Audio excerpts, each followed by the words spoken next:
வணக்கம். வாழ்க்கையில் நமக்கு தேவையான பொருட்கள் வாங்குறதா இருந்தாலும் சரி, தேவையான செயல்கள் ஏதாவது நடக்கக்கூடிய விஷயங்களாக இருந்தாலும் சரி, காசு கொடுத்து வாங்கக்கூடிய பொருட்களையோ காசு கொடுத்து முடிக்கக்கூடிய செயல்களையோ நம்ம ஈஸியாக வாங்கிடுவோம், கொடுத்துருவோம். சில விஷயங்களை காசு கொடுத்தாலும் கிடைக்காது, காசு கொடுத்தாலும் அந்த செயல் நடக்காது. அப்படி சில விஷயங்களுக்கு நம்ம கடவுள்கிட்ட பிரார்த்தனை பண்ணுவோம். அந்த பிரார்த்தனை பண்ணும்போது அதிகமாட்டே நம்ம கவலையோடு தான் பிரார்த்தனை பண்ணுவோம்.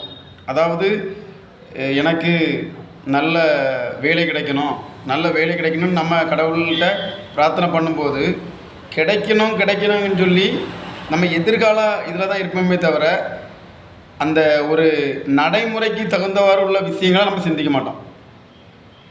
முதல்ல கடவுள்கிட்ட பிரார்த்தனை பண்ணும்போதும் சரி, ஒரு நிகழ்வு உங்களுக்கு நடக்கக்கூடிய எந்த விஷயங்களாக இருந்தாலும் சரி, உங்களுடைய கவலைகளை முற்றிலுமாக தவிர்த்துட்டு பண்ணக்கூடிய பிரார்த்தனை தான் 100 மடங்கு பலனளிக்குமே தவிர, நீங்கள் வருத்தத்தோடும் கவலையோடும் தொடர்ந்து ஒரே பிரார்த்தனையை பண்ணும்போது அது பெரிய அளவில் உங்களுக்கு நற்பலன்களை தராது. உங்களுக்கு என்ன விஷயங்கள் தேவையாக இருந்தாலும் முதல்ல உங்கள் மனதில் இருக்க கவலைகளை முற்றிலுமாக தவிருங்க. ஒரு 2-3 வாரம் உங்களுடைய மனதில் இருக்கக்கூடிய கவலைகளை தவிர்த்துட்டு உங்களுக்கு என்ன தேவையோ அதை மட்டும் இறைவன்கிட்ட நடந்தது போல் பிரார்த்தனை பண்ணுங்கள். கூடிய விரைவில் அது சீக்கிரமாட்டு உங்களுக்கு நடக்கும்.